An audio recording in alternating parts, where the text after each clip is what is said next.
Deuteronomy. Chapter 15. At the end of every 7 years, you shall cancel debts. This is the way it shall be done: every creditor shall release that which he has lent to his neighbor. He shall not require payment from his neighbor and his brother, because Yahweh's release has been proclaimed. Of a foreigner you may require it, but whatever of yours is with your brother, your hand shall release. However, there will be no poor with you, for Yahweh will surely bless you in the land which Yahweh your God gives you for an inheritance to possess. If only you diligently listen to Yahweh your God's voice, to observe to do all this commandment which I command you today. For Yahweh your God will bless you, as he promised you. You will lend to many nations, but you will not borrow. You will rule over many nations, but they will not rule over you. If a poor man, one of your brothers, is with you within any of your gates in your land which Yahweh your God gives you, you shall not harden your heart, nor shut your hand from your poor brother.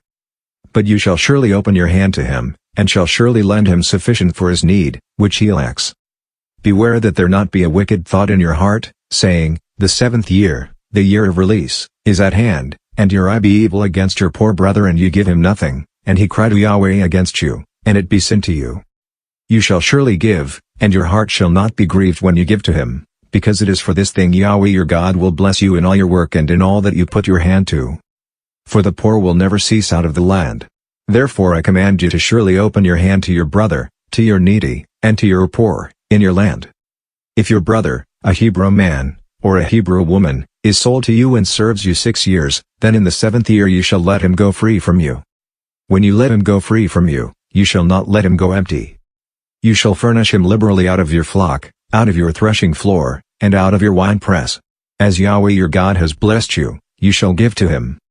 You shall remember that you were a slave in the land of Egypt, and Yahweh your God redeemed you. Therefore I command you this thing today.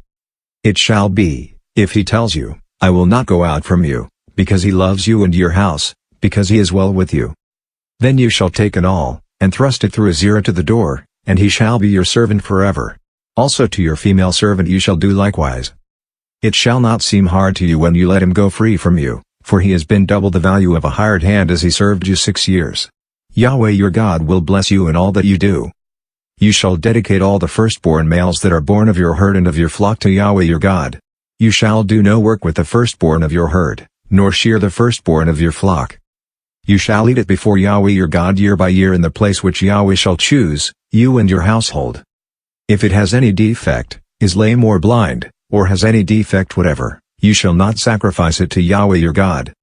You shall eat it within your gates. The unclean and the clean shall eat it alike, as the gazelle and as the deer. Only you shall not eat its blood. You shall pour it out on the ground like water.